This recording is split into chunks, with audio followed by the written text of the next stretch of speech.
sifat dan karakter media tanam itu kita harus tahu, yang pertama. Yang kedua adalah kebutuhan tanaman. Basic ketika teman-teman mau belajar hal yang seperti ini, maka mau nanam apapun itu sudah bisa dibilang kita bisa hafal lah. Tanaman A ini media tanam yang bagus, apa dan apa ini apa gitu.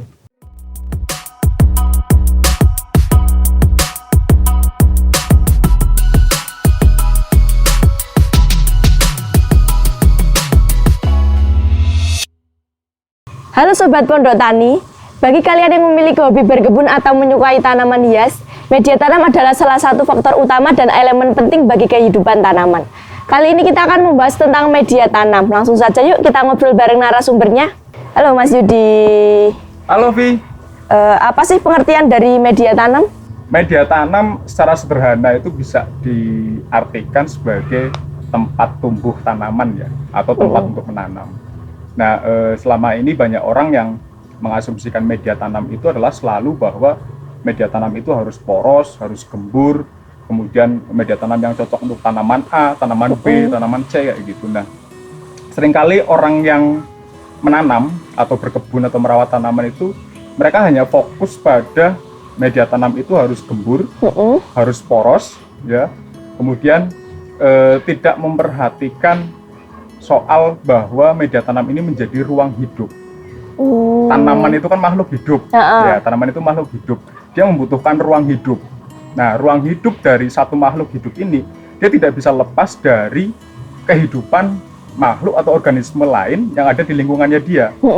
Kita sebagai manusia, kita hidup, punya tetangga, ya kan, pengen punya rumah yang nyaman, yang kayak gitulah. Intinya adalah bahwa sebagai makhluk hidup dia butuh ruang hidup.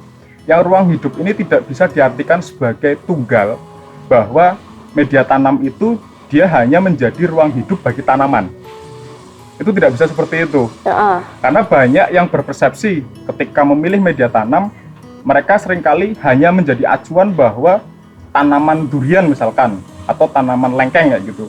Maka mereka berpikir media tanam apa yang paling cocok untuk tanaman itu.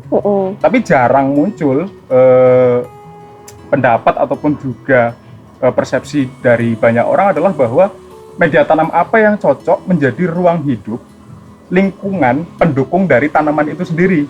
Harus cocok gitu? Iya, jadi kan sebetulnya alam itu dia punya siklus hidup ya, siklus hidup yang saling terkait. Ketika satu tanaman misalkan, saya nanam cabai misalkan, saya nanam cabai. Ketika saya hanya fokus pada saya menyiapkan media tanam, pemilihan bibit yang bagus, kemudian menggunakan pupuk yang bagus. Artinya saya hanya fokus pada tanaman cabai itu sendiri. Ya apa enggak? Iya. Padahal itu akan sangat membebani kos di penanaman kita. Misalkan saya harus beli pupuk, harganya lumayan. Saya harus beli media tanam yang misalkan ideal, campurannya ABCD gitu, mau nggak mau juga harus beli kayak gitu. Nah, media tanam itu, kalau saya memaknai media tanam itu adalah sebagai ruang hidup, tapi kemudian bukan ruang hidup tunggal bagi tanaman itu sendiri. Media tanam adalah ruang hidup yang ini menjadi bentuk lingkungan, di mana lingkungan itu ada siklus kehidupan yang saling dukung. Ada kalau di tanah misalkan di kebun atau apa, kita menemukan ada cacing. Cacing ini juga punya peranan penting. Misalkan cacing ini ketika di tanah dia kan membentuk rongga-rongga di dalam tanah ya. Jadi ketika dia jalan-jalan nyari makan kayak gitu kan, dia bentuk terowongan-terowongan kecil di dalam tanah gitu. Nah, ketika cacing ini dia ada di tanah, dia hidup di situ, itu cacing punya banyak peran. Contoh, dia makan daun-daunan misalkan yang jatuh dari pohon-pohon kayak gitu. Ini ketika dimakan oleh cacing, kotoran si cacing ini dia menjadi sumber nutrisi bagi tanaman. Iya itu. Di sisi lain misalkan aktivitas cacing ini dia berkeliaran di tanah gitu, atau di media tanam, dia membentuk rongga. Nah, rongga ini dia menciptakan porositas. Porositas itu kita pernah kayak ngobrol-ngobrol juga soal bahwa sifat media tanam itu dia sebenarnya ada kaitannya itu dengan 3 hal: fisika, kimia, dan biologi tanah. Ini juga hal penting juga. Selain tadi bahwa media tanam ini menjadi lingkungan kehidupan yang saling dukung, ada makroorganisme, ada mikroorganisme. Di dalam media tanam itu ada mikrobakteri, ada fungi, jamur, yang dia juga punya peranan penting ketika dia hidup di dalam media tanam itu sendiri. Itu jenis-jenisnya atau apa? Ya, jadi mikroorganisme itu kan banyak. Contoh Vivi makan, dikunyah. Itu kan hanya perubahan bentuk.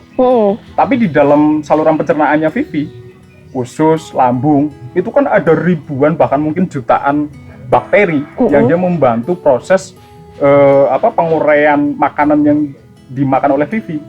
Bayangkan kalau di dalam usus atau lambungnya Vivi tidak ada bakteri yang membantu proses itu, maka Vivi misalkan makan jeruk, itu bisa-bisa keluarnya hanya cuma berubah bentuk tapi masih jeruk gitu. Masih sama gitu ya, enggak. Jadi bisa dibilang gini, kehidupan kita itu sangat bergantung pada kehidupan lain yang ada di sekitar kita. Manusia punya gigi untuk mengunyah makanan, tapi untuk mengubah makanan ini menjadi nutrisi, menjadi misalkan protein, lemak, ataupun vitamin yang dibutuhkan oleh tubuh, ini butuh peran serta mikroorganisme yang ada di dalam tubuh kita. Makanya kan kalau Vivi ada satu produk ya, nggak apa-apa yang nyebut produk ya, Yakult. Yakult itu kan dia bakteri toh. Kenapa kemudian kayak fermentasi gitu ya? Iya, kenapa kemudian dia butuh kita manusia memasukkan bakteri? Karena apa? Ya itu tadi, fungsi dari mikroorganisme yang ada di dalam tubuh kita itu, dia membantu proses pencernaan kita. Kalau tidak ada itu, maka kemudian makanan yang kita makan, serapan vitamin, protein, lemak, ataupun kemudian kandungan-kandungan lainnya ada di dalam makanan, ini tidak bisa terserap oleh tubuh secara maksimal. Begitupun tanaman, kita ngasih medianya sudah media misalkan yang ngomongin media poros, media gembur, kemudian kita kasih pupuk kandang misalkan. Tapi tidak ada mikroorganisme atau makroorganisme yang membantu proses penguraian dari bahan-bahan itu. Kira-kira tanaman bisa makan nggak? Nggak bisa. Jadi konsep media tanam itu dia sebenarnya adalah ruang hidup di mana dia membangun siklus kehidupan yang saling berkaitan dan saling dukung. Itu kalau saya memaknai media tanam sih seperti itu. Ada berapa jenis sih media tanam itu dan boleh dikasih contohnya? Media tanam secara garis besar itu dibedakan menjadi dua ya. Ada media tanam organik. Media tanam organik ini adalah media tanam yang dia berasal dari unsur organik. Unsur organik ini dia berarti berasal dari makhluk hidup. Paling gampang dari tanaman lah. Misalkan Vivi pakai media tanam ada batang pakis. Kalau orang nanam anggrek, kan kadang ada yang mereka pakai batang tanaman pakis gitu ya. Nah itu salah satu media tanam organik. Kemudian ada yang paling umum dipakai sekam dari kulit padi. Yang hitam-hitam itu? Nah, kalau itu sekam bakar. Beda lagi. Tapi kan kalau yang belum diproses pembakaran itu ada sekam biasa. Sekam yang dia ketika di selipan padi itu ya, mesin giling padi, itu pengelupasan dari kulit padinya. Itu juga salah satu media tanam organik contohnya. Nah, media tanam organik ini ya dia yang berasal dari bahan-bahan organik yang ada di sekitar kita. Misalkan Vivi tadi pakai sekam ini dia masih dalam bentuk mentah, misalkan sekam mentah untuk membedakan antara sekam bakar dengan sekam mentah. Lah, kalau sekam bakar itu dia sudah melalui proses pembakaran tidak sempurna namanya, dan ini sudah fungsinya berbeda lagi. Sama-sama bahannya dari sekam, yang satu adalah sekam yang dia masih mentah itu sekam biasa. Kemudian yang kedua adalah sekam bakar yang dia sudah melalui proses pembakaran tidak sempurna. Ini fungsinya sudah berbeda. Apa itu fungsinya itu? Kalau sekam mentah, dia sebetulnya lebih pada menciptakan sifat porositas media tanamnya, sifat porosnya.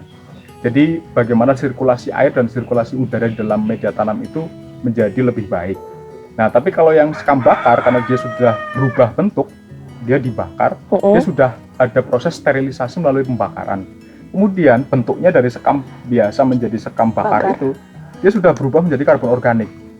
Sudah beda Lagi. Nah, karbon organik ini menjadi mudah terurai di alam ketika dia ketemu dengan mikroorganisme. Nah, hal-hal yang seperti ini kan kemudian itu yang berkaitan dengan media tanam organik. Nah, saya di sini sudah menyiapkan beberapa contoh, nanti bisa saya jelaskan satu persatu. Siap. Satu itu tadi media tanam organik ya. Kemudian ada media tanam anorganik.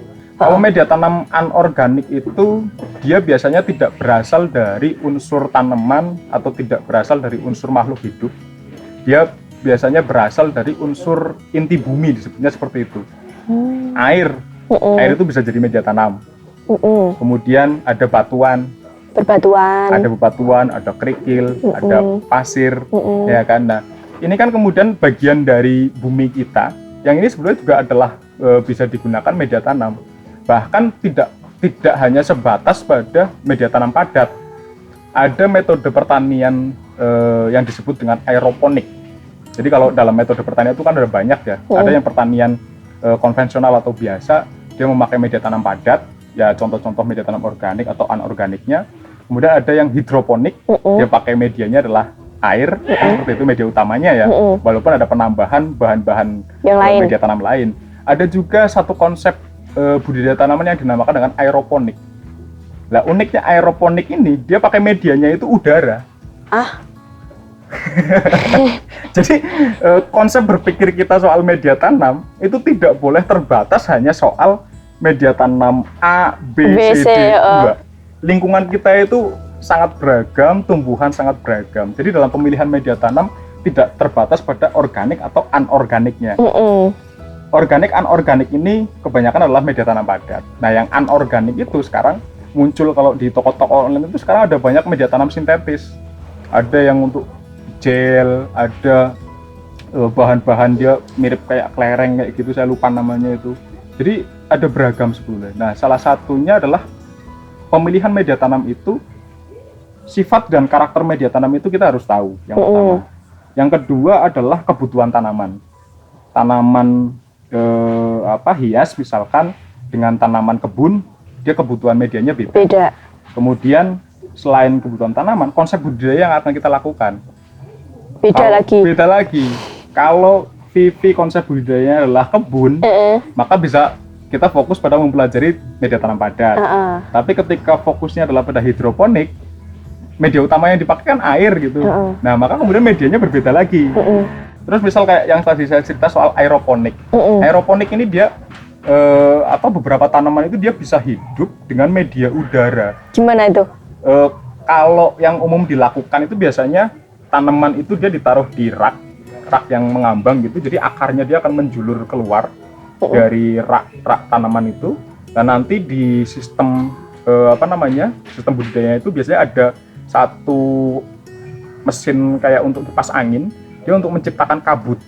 Oh, dari kabut itu? Nah, dari kabut itu kan dia udara yang bersifat lembab ya. Nah, ini biasanya juga sudah dikasih nutrisi tanaman juga dia. Jadi kabut ini dia hanya bisa dibilang ada di antara akar itu, dan akar itu nanti akan menyerap kelembaban airnya dia dapat, nutrisinya dia dapat. Nah, ini konsep aeroponik sih. Tapi kita akan tidak akan membahas sampai ke sana dulu. Kita cerita dulu yang udah ada di sini. Yang udah ada di sini di depan mata. Ini saya sudah menyiapkan beberapa nih, Vi. Oh. Ini bahan-bahannya. Ini contoh-contoh media tanam ya. Contoh media tanam. Ini ada arang sekam. Arang sekam. Lah, arang sekam ini diproses dari sekam ini, Vi. Dari ini yang biasa ini. Nah, terus sekam padi ini kan dia yang hanya pengelupasan kulit padi. Ini masih saya bilang mentah lah, kayak gitulah. Untuk membedakan secara mudah ini disebut mentah. Kemudian ini sekam bakar. Sekam bakar ini dia melalui proses pembakaran tidak sempurna. Dimaksud pembakaran tidak sempurna itu dia dibakar tidak sampai jadi abu. Cuman kayak setengah matang gitu. Betul, dia hanya mengubah bentuknya menjadi arang. Kemudian yang di sini dia ada grajen ya. Graji. Serbuk kayu. Biasanya kalau di tukang-tukang kayu itu ada limbahnya seperti ini. Ini ada kokopit. Kokopit apa? Kokopit itu dia yang diambil dari kulit kelapa. Jadi ada sabutnya, kemudian ada kokopitnya. Terus sini ada yang mirip kayak kerikil kecil-kecil ini batu apung, Bi. Ini biasanya dipakai untuk tanaman hias. Oh, ini nyarinya di mana nih? Ini beli banyak di toko. Oh, ini beli udah ada.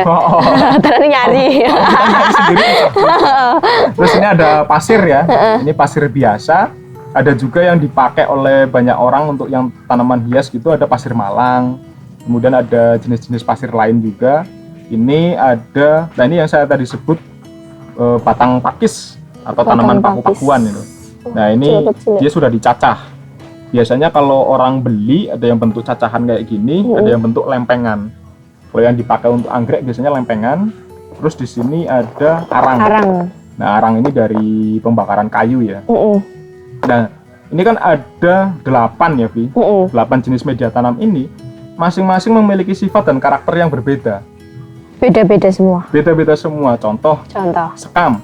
Heeh. Sekam ini dia sebagai bahan organik, dia bagus untuk menciptakan porositas tanah. Untuk bagus. Ketika dia dicampur dengan tanah misalkan, dia akan memperbaiki sirkulasi air dan sirkulasi udara di dalam media tanam itu. Nah, tapi kelemahan dari si sekam mentah ini, satu, dia belum steril. Memungkinkan ada patogen, entah jamur, entah bakteri yang dia bersifat patogen, bisa mengganggu pertumbuhan tanaman. Kemudian ada grajen ya. Grajen ini juga sama, karena dia belum diproses. Grajen ini ketika dia dijadikan media tanam, dia bagus, mudah tertembus oleh akar. Kemudian juga untuk memperbaiki sifat tanah di porositasnya. Tapi kemudian si grajen ini juga sama, karena dia belum diproses apapun, dia kemungkinan bisa membawa jamur atau bakteri yang bersifat patogen. Makanya kalau Vivi tahu, grajen ini kan dipakai untuk ini, Vi, budidaya jamur. Jamur tiram yang dimasak, yang putih-putih itu kan dia pakai backlog ya. Lah media tanamnya kan pakai grajen seperti ini. Oh iya. Nah, pemrosesan backlog itu dia ketika sudah dimasukkan ke wadah plastik atau apapun yang dia sudah dalam bentuk kayak botol itu ada proses pengukusan. Iya, jadi media tanam itu dikukus agar bakteri ataupun jamur patogen yang ada di dalam media itu dia hilang, proses sterilisasinya. Kemudian di sini ada kokopit. Nah, kokopit ini juga dia biasanya digunakan, paling bagus itu dia untuk menjaga kelembaban media tanam. Tapi penggunaan kokopit ini perlu disesuaikan dengan ruang tumbuh atau daerah. Misalkan, karena dia kan kemampuannya sangat bagus, dia mengikat air, jadi kelembabannya terjaga. Tapi ketika kokopit dipakai di daerah dataran tinggi, ini justru agak rawan untuk tanaman, karena di dataran tinggi kan lembab. Ketika kita pakai media yang dia justru membantu meningkatkan kelembaban atau mengikat air, kan jatuhnya jadi volume air di dalam media tanamnya terlalu tinggi. Nah itu juga nggak baik juga untuk tanaman. Nah arang sekam ini favorit saya, Vi.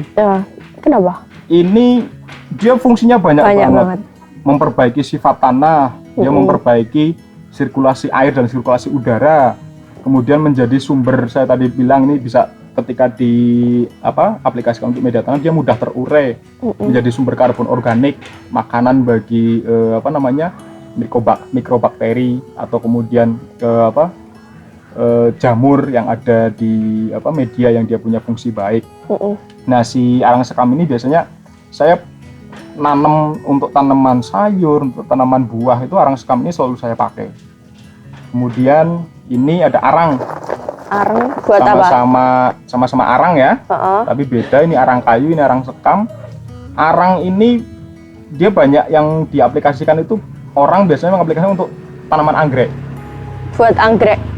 Nah, arang ini sebetulnya dia paling bagus itu dipakai ketika di daerah dataran tinggi, karena kemampuan menyerap airnya dia tidak terlalu bagus. Jadi si arang ini dia meskipun ngeresep gitu ya ketika air dituang atau dikocorkan ke arang ini, tapi daya ikatnya dia terhadap air itu tidak terlalu tinggi atau tidak terlalu bagus. Jadi ketika dipakai untuk di daerah dataran tinggi bagus, tapi untuk di daerah dataran rendah saya menyarankan jangan pakai arang ini. Enggak bagus ya? Enggak bagus, gampang kering. Gampang kering, kemudian dia itu kalau sudah bentuk arang kayak gini, ini miskin hara, Vi. Miskin hara? Iya, dia nggak punya nutrisi yang terkandung di dalamnya ini untuk tanaman. Jadi kalau Vivi pakai media tanam arang ini secara tunggal, maka Vivi harus rajin-rajin ngocor pakai pupuk cair, kan repot juga gitu kan. Nah, tapi kalau di daerah-daerah tinggi ini lumayan membantu karena sifatnya dia yang tidak terlalu bagus mengikat air. kalau arang ini saya tidak pernah mengaplikasikan sebagai media tanam tunggal. Biasanya kalau Buat campuran gitu. ya, karena dia punya sifat kontrol ya, kalau saya sebut itu kontrol. Dia dia bisa menjadi kontrol media. Misalkan saya nyampur media antara tanah, arang sekam, kemudian dengan bahan organik lainnya, misalkan kayak gitu. Saya biasanya memasukkan potongan-potongan arang ini, tapi tidak terlalu banyak jumlahnya dalam yang kecil kayak gini.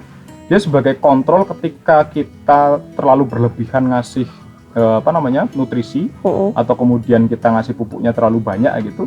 Ini dia bisa nyerap, mengendalikan. Dicampur apa ditumbuk? Dicampur di media tanamnya. Langsung kayak gini, enggak Bisa dihancurin? Dihancurkan lebih kecil lagi bisa. Nah, kalau ini yang tadi saya cerita, Vi, Batang pakis. Batang Nah, pakis. batang pakis ini, tapi ini sudah dia cacahan ya. Biasanya kalau kita beli ada yang dia masih bentuk kayak lempengan kayak gitu. Emang kecil-kecil kayak gini? Ya, karena dari sifat batangnya dia memang seperti ini. Kalau dicacah dia jadi kayak mirip kayak kayak akar ya jadinya ya. Nah, ini juga ketika digunakan ataupun dia diaplikasikan sebagai media tanam, dia bagus sebetulnya untuk menciptakan porositas. Tapi dia daya ikat terhadap airnya juga kurang terlalu bagus. Makanya biasanya penggunaan batang pakis ini di daerah dataran tinggi, daerah-daerah yang dia sudah lembab. Kalau di daerah dataran rendah saya tidak menyarankan sih untuk penggunaan batang pakis ini. Kemudian yang di sini ini ada pasir. Ini pasir biasa. Kemudian ini ada batu apung. Ya, batu apung ini kayak kerikil kecil-kecil kayak gini. Nah, sifat dari dua media ini antara pasir ataupun batu apung ini sama sebenarnya. Sifat yang dia dari yang saya tadi sebut bahwa media tanam anorganik itu dia berasal dari unsur inti bumi. Itu kan ada pasir, ada batuan ya, kerikil, kemudian ada bahan-bahan yang dia sudah diolah. Kalau Vivi tahu yang dia seperti busa untuk nanam di hidroponik biasanya, rock wool namanya. Nggak tahu ya, belum pernah. Nah, nanti coba kita cari ya kalau pas saya ada di rumah. Rock wool itu walaupun dia sudah berbentuk busa, dia sebenarnya dibuat juga dari unsur inti bumi. Dia dari batuan andesit. Itu dibuat sendiri? Itu pengolahan pabrik lah, sudah standar pabrik. Tapi itu bahan bakunya adalah dari batuan andesit, kemudian diubah menjadi dia sudah berbentuk seperti spons. Itu biasanya dipakai untuk orang-orang yang nanam hidroponik. Nah, sifat dari media tanam anorganik yang dia berasal dari unsur inti bumi itu dia tidak bisa menyerap ataupun menyimpan nutrisi dengan baik. Pasir misalkan, Vivi pakai pasir untuk nanam tanaman hias, misalnya aglonema. Aglonema. Ketika dia dipakai, dia mudah ditembus akar. Kemudian air di dalam pot atau di dalam wadah itu menjadi tidak jenuh karena dia langsung masuk gitu, langsung resep, kemudian langsung bubar lah kayak gitu kan. Nah, tapi kemudian dia kan karena sifatnya yang tidak menyerap air dengan baik itu, ketika kita ngasih pupuk cair kan sama aja, berarti ini nggak ninggal nih. Ya apa enggak? Nah, kalau saran saya sih ketika kita mau pakai media tanam anorganik, baik itu pasir malang, pasir biasa, batu apung seperti ini, kerikil, atau bahan-bahan lain, ada yang pakai pecahan genteng, pecahan batu bata, ada. Banyak orang pakai beragam. Saran saya tetap dicampur dengan media tanam yang berasal dari unsur organik ini. Misal saya di rumah kan seneng hobi tanaman sansevieria. Nah, sansevieria itu kan jenis sukulen dia, sama kayak kaktus. Dia media tanamnya memang harus benar-benar poros ya gitu. Nah, saya pakai pasir malang, tapi tidak tunggal. Pasir malang itu saya campur dengan arang sekam. Kenapa? Arang sekam ini selain dia membantu memperbaiki sifat tanah seperti yang tadi saya ceritakan, dia juga punya fungsi bagus ketika kita ngasih pupuk cair ataupun pupuk lain kayak gitu. Dia nyimpen, jadi bisa nyimpen nutrisinya.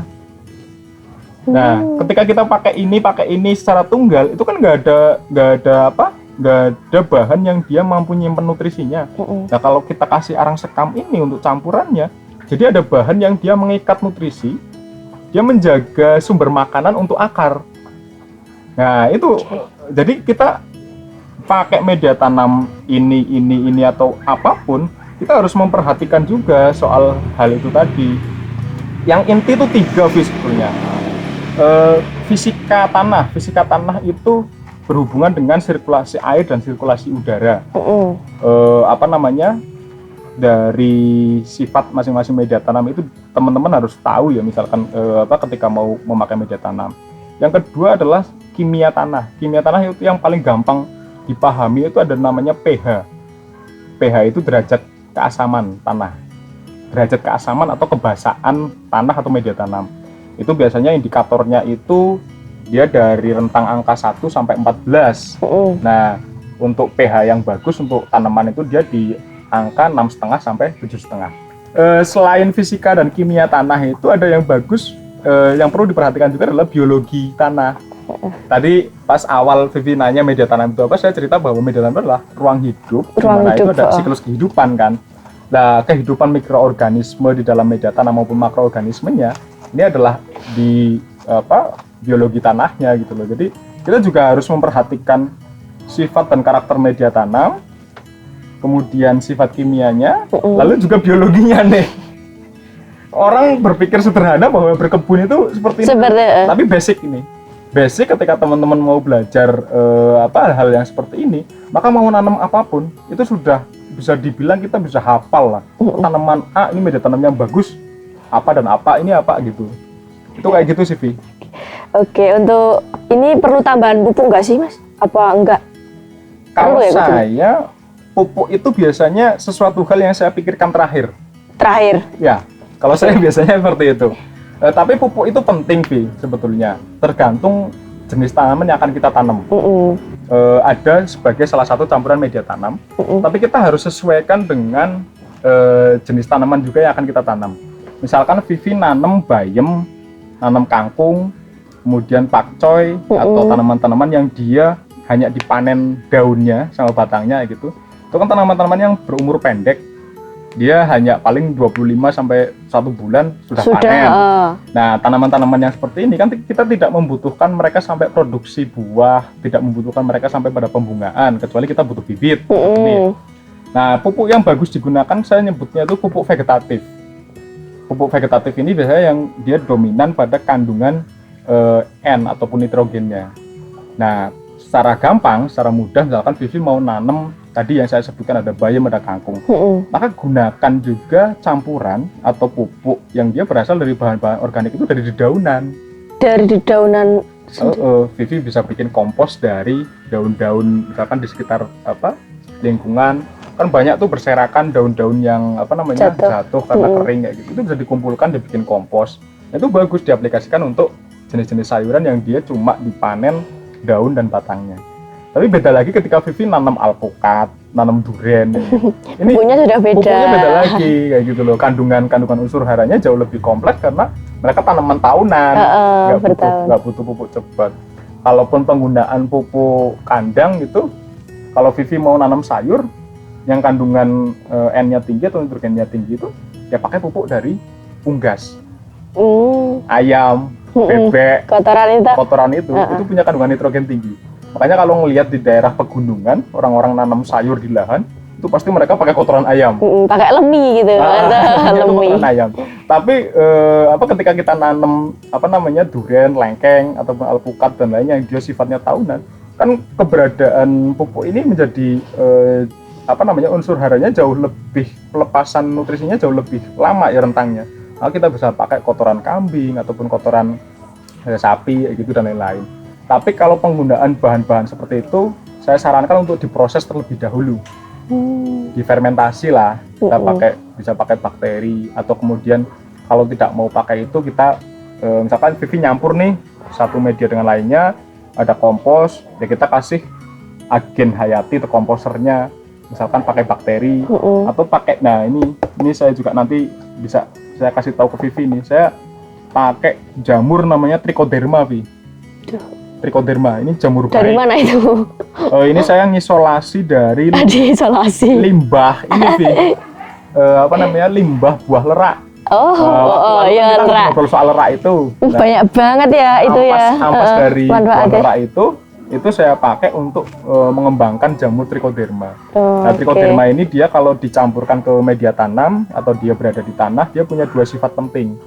Yang pertama adalah dia sebagai agen decomposer. Dia akan membantu penguraian bahan-bahan organik karena dia kan makan gitu. Jamur kan dia tidak bisa hidup tunggal, dia harus punya inang, sumber makanan lain dari dari lingkungannya. Nah, dia akan ngurai, misalkan tadi saya cerita Vivi ngasih kompos nih dari daun-daunan kayak gitu.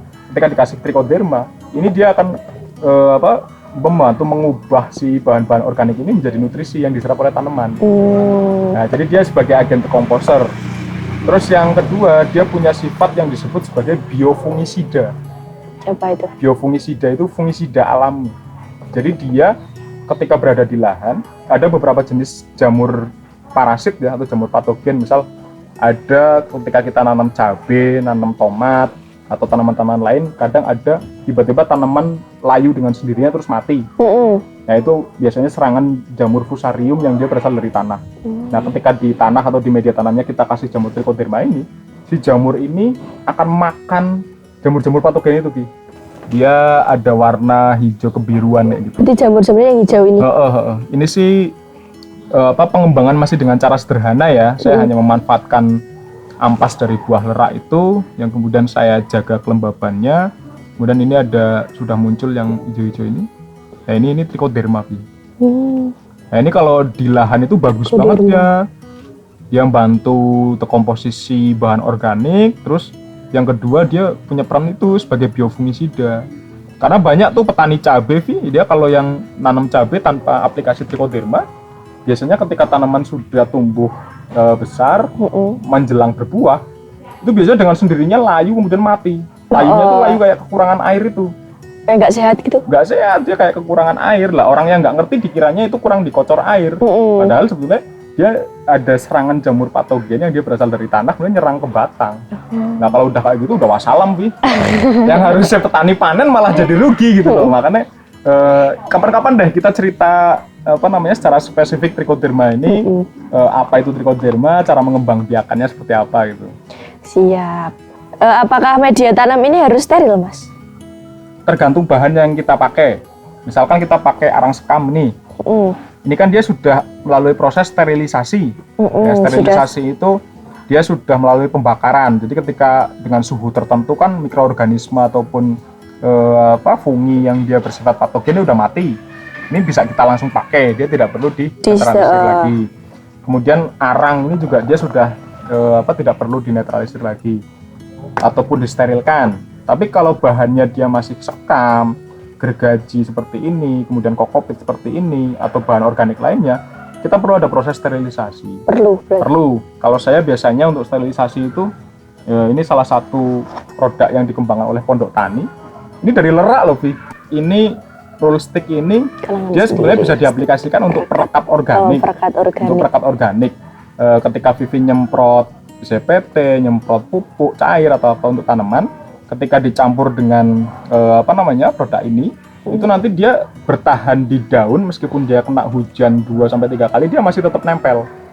Jadi nutrisinya tetap terjaga di daun, untuk daun nyerap tuh dia tetap bertahan di situ gitu loh. Nah, tapi selain fungsi itu, karena dia berasal dari lerak, Vivi ingat nggak waktu kita ngobrol soal lerak, saya menyebutkan soal si lerak itu dia punya fungsi sebagai antibakteri, anti jamur, dan anti serangga.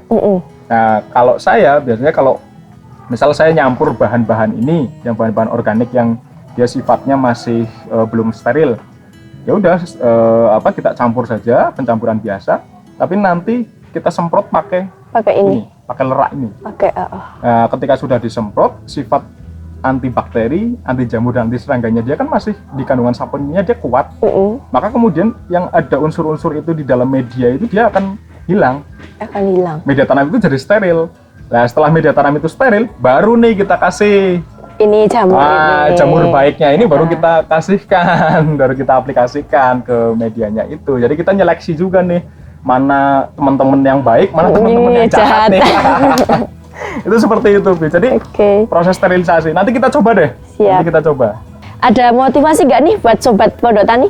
Motivasi saya paling ngasih semangat saja sih untuk teman-teman yang anak muda ya, ini petani milenial, bahwa bertani itu bukan pekerjaan orang tua, bukan pekerjaan orang kampung, atau bukan pekerjaan yang tidak ada nilainya. Karena sekarang ini kan jarang sekali ada petani-petani muda yang muncul. Menjadi petani itu kita harus punya konsep berpikir adalah menjadi pengusaha. Karena menjadi pengusaha harus belajar, maka kita juga harus banyak belajar soal pertanian. Seperti hari ini kita ngobrol-ngobrol soal media tanam, kita mau nggak mau harus paham soal sifat, karakter, kemudian fungsinya, bagaimana mengaplikasikan, dia juga menyesuaikan dengan beragam jenis tanaman. Nah, ketika basic-basic pengetahuan ini sudah kita dapatkan, maka bertani itu tidak lagi menjadi pekerjaan yang sulit, tidak lagi menjadi pekerjaan yang susah, membutuhkan tenaga yang terlalu berlebihan, tapi bertani itu menjadi sesuatu yang menyenangkan dan menggembirakan. Oke, ini kan media tanamnya banyak banget nih Mas. Bisa dipraktekkan habis ini? Boleh. Tapi nanti menyesuaikan saja, misal Vivi di rumah mau nanam apa, nanti biar kita bisa sesuaikan komposisi media tanamnya itu mau pakai yang mana, perlakuannya seperti apa, seperti itu. Oke. Yuk, mending kita pindah lokasi saja yang ada stok media tanamnya banyak. Yuk. Siap. Menanam tanaman adalah suatu hal yang mudah untuk dilakukan. Tetapi, untuk menghasilkan tanaman dengan kualitas yang baik, kalian harus mengenali beberapa jenis media tanam tersebut. Yuk, langsung saja kita praktekkan.